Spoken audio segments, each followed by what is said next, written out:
Sa ibang balita, patay ang isa sa mga akusado sa Maguindanao Massacre matapos umanong tumalon mula sa rooftop ng BJMP sa Camp Bagong Diwa.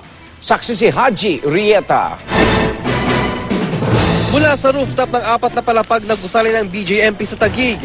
Dito sa pwestong ito dinatang nakabulagta si Pioto Hernani Discipulo, 38 taong gulang na taga Cotabato City at isa sa mga akusado sa Maguindanao Massacre.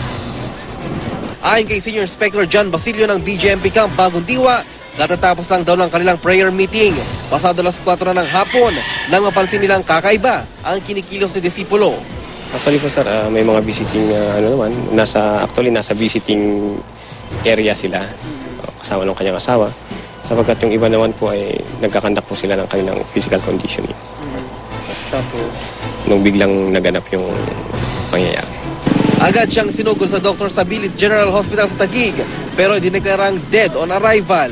Ayon sa attending physician ng hospital, multiple fractures sa muka at kaliwang tuhod ang sanhi ng pagkamatay ng akusadong si Discipulo. Halos himatayin ang may bahay niyang sinorhaya nang malaman ang nangyari. Gayunman, tumanggi siyang magbigay ng pahayag. Bukas ng umaga, iuwi agad ang labi ni Discipulo sa Cotabato City, kung saan ililibing ito agad, alinsunod sa tradisyon ng kanilang relihiyong Islam. Patuloy naman ang investigasyon sa nasabing insidente. Sa pamilya po ng ating inmate, sa ngalan ng BJMP, ang pamunuan ng BJMP at ang Quezon City Jail Annex ay lubos mo nakikiramay sa pangyari. Ako si Haji Rieta, ang inyong saksi.